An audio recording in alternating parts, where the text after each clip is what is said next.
Is that new one? Yeah, yeah, yeah. That's all fine. Do you want a copy? I've got a spare. No, it's alright. Cheers, mate. Cool. Could you find out if we need to like move them off the rows for if like say if there's cabinet There's ministers, like special guests. but there's no reserve seats. I don't think Home Set's in it. They're all away. They're all in the row. Cool. I don't think anyone's come.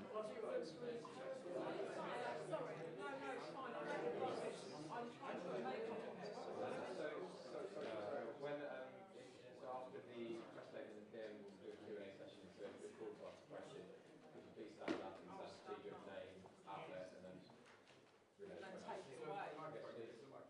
It will be roaming mic, so we may hold up. Yeah. Thank you.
We heard about one person.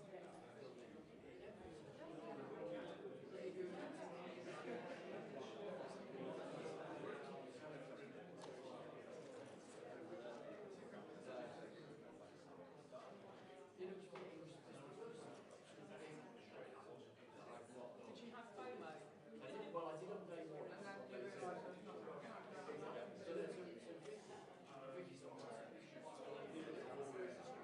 And so once you take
Good afternoon. When we came into office, we immediately conducted an audit of the public finances, and we found a £22 billion black hole. Now, the Independent Office of National Statistics has conducted vital work on the state of immigration and found the previous government were running an open borders experiment. As the ONS sets out, nearly 1 million people came to Britain in the year ending June 2023. That is 4 times the migration levels compared with 2019. Time and again, the Conservative Party promised they would get the numbers down. Time and again, they failed. And now the chorus of excuses has begun. We heard that from the Leader of the Opposition yesterday. But what we didn't hear, what the British people are owed, is an explanation. Because a failure on this scale isn't just bad luck, it isn't a global trend or taking your eye off the ball. No, this is a different order of failure. This happened by design, not accident. Policies were reformed deliberately to liberalise immigration. Brexit was used for that purpose, to turn Britain into a one-nation experiment in open borders. Global Britain. Remember that slogan? That is what they meant. A policy with no support and which they then pretended wasn't happening. And now they want to wave it away with a simple, we got it wrong. Well, that's unforgivable. And mark my words, this government will turn the page. That begins in the economy, because you cannot separate this failure from their refusal to do the hard yards on skills, on welfare reform, on giving our young people opportunities, rather than the easy answers of looking overseas. Because clearly the vast majority of people who entered this country did so to plug gaps in our workforce, skill shortages across the country, which have left our economy hopelessly reliant on immigration.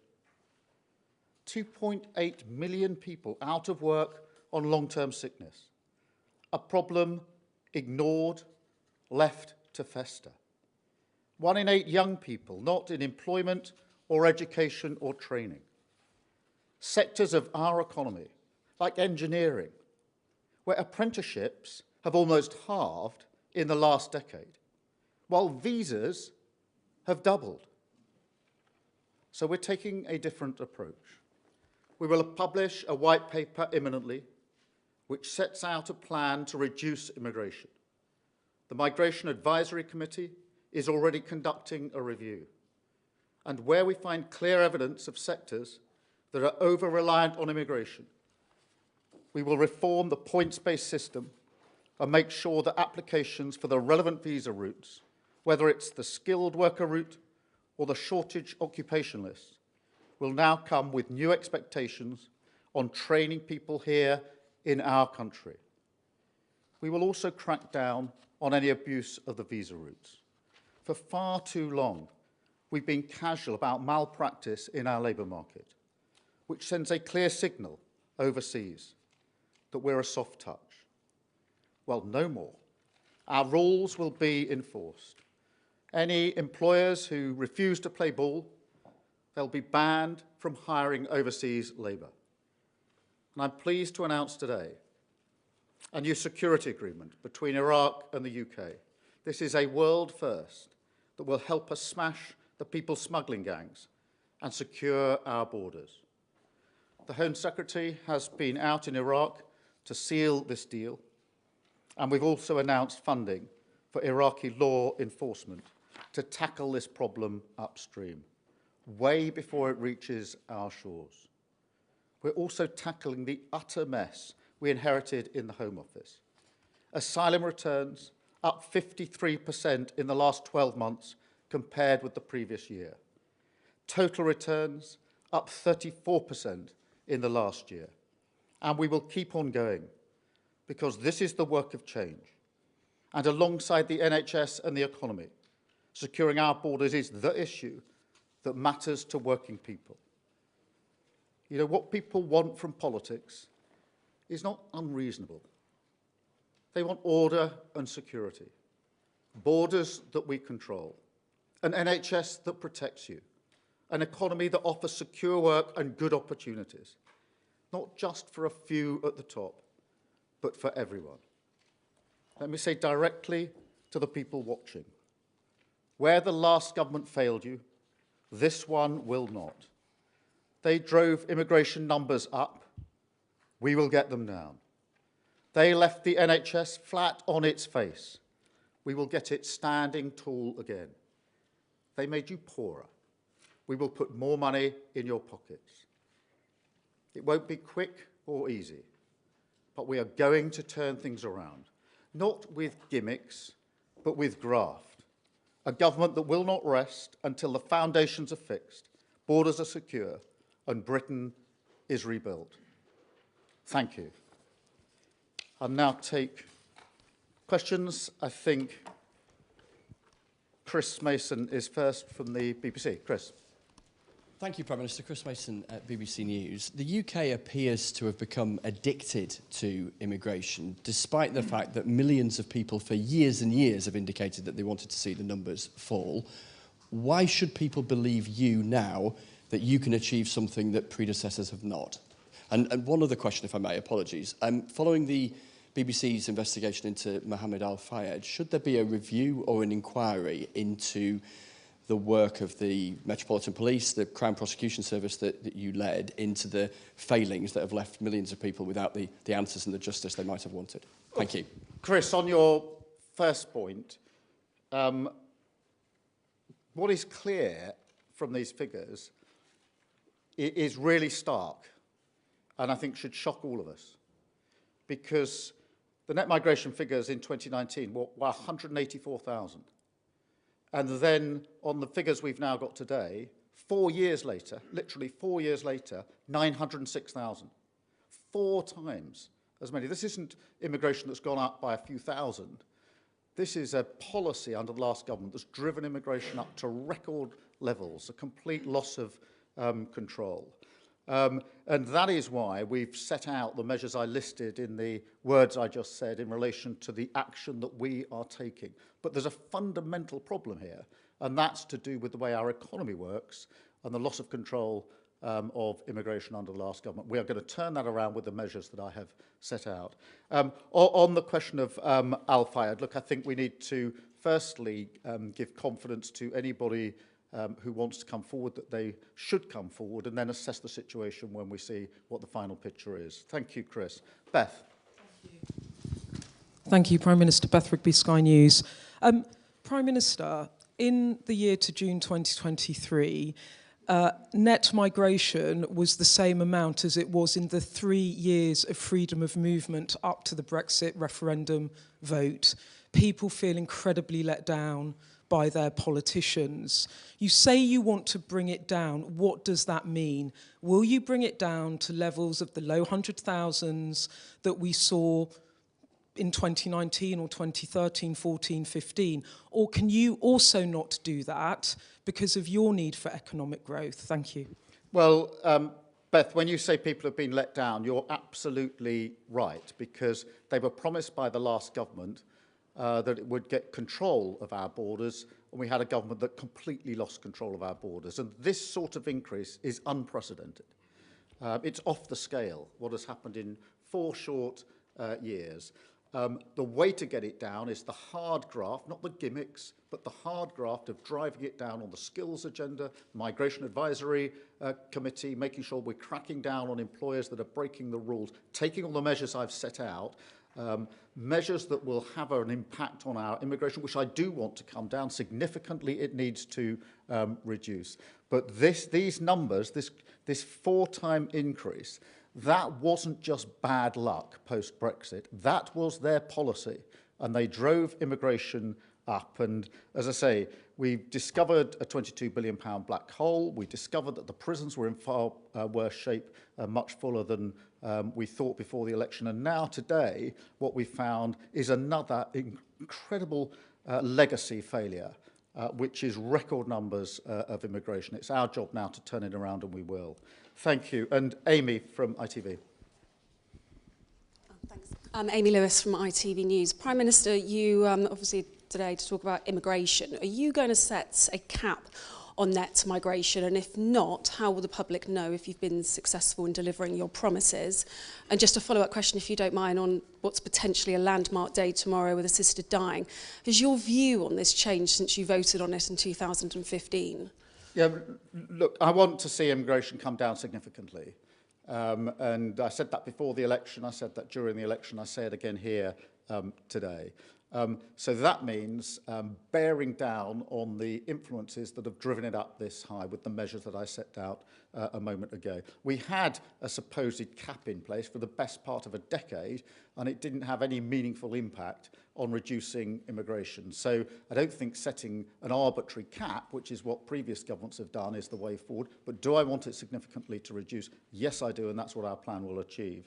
In relation to assisted dying, look, the vote is coming up tomorrow, obviously. The government is neutral on this, and it is a genuinely free vote for all members of Parliament, and I don't want to put pressure on them. I've obviously got a huge amount of interest and experience in this, having looked at every single case for 5 years that was ever investigated, and I will therefore be casting my vote tomorrow. Thank you.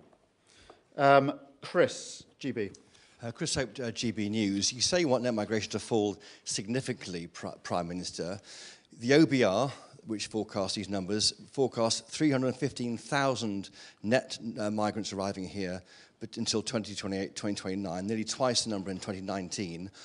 What level are you happy with? Will you cut it back to 2019 levels? And when will that happen by? Well, Chris, that we want and are intending to drive these numbers down. They're far too high. They signal a loss of control.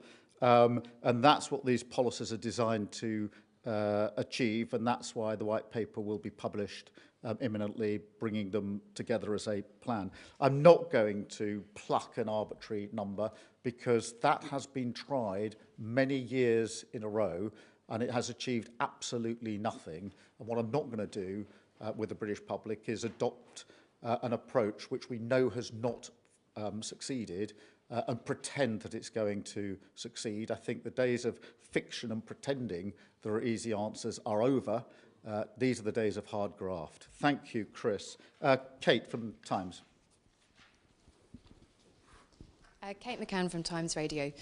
Figures released today show that the asylum system is costing £5.4 billion in the last year.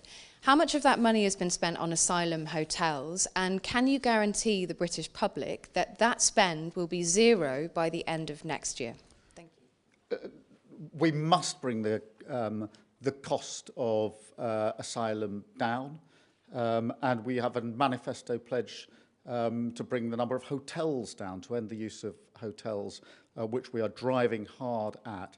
The way to do that is to increase the processing of claims. Among the reasons that so many people are in hotels is because for a long time the claims weren't being processed. So more people arriving, none of them getting processed, and an ever-increasing pool of people that then had to be accommodated some way or another. That was completely unsustainable. We've transferred 1,000 staff into the processing and returns work of the Home Office. So a significant redeployment of staff in, which is driving up the processing claims. And of course, when it comes to returns, we've returned 9,600 since the election, and we have got more flights off in terms of the numbers on flights than has ever been done before. So it's processing in the first place. It's making sure that we can do the returns on the other and deploying 1,000 staff in to do that vital work. And that's why their numbers are so significant. Jack at The Sun. Jack. Thank you, Prime Minister. Jack Ellison from The Sun. You've spoken today largely of immigration as a matter of economics, but many voters are concerned about the cultural impact on their communities. Is this an argument which you are sympathetic to? Look, I have looked at it mainly as a matter of economics, because if you look at the breakdown within the very high numbers we've got today, very many of them are work visas. But look, in terms of the question you put to me, I do in principle think it's right that we should ensure that we've got the skills and training for people in this country for the jobs that we need. And that is among the drivers of this, that we haven't got the skills regime in place that allows young people, but not just young people in this country, to have the skills that they need and the skills that employers want in order to take us where we need to on the economy. I think the two don't go together, because I think people in this country are entitled to have the opportunity of the skills here. I think businesses are entitled to know that there's a skills strategy that will actually satisfy their needs and their demands. Matt from The Times. Thank you. Matt Dathan from The Times. You've just announced there'll be new expectations on firms to train domestic workers. Other than the restrictions on visas, what incentives or sanctions will there be? And are you promising British jobs for British workers?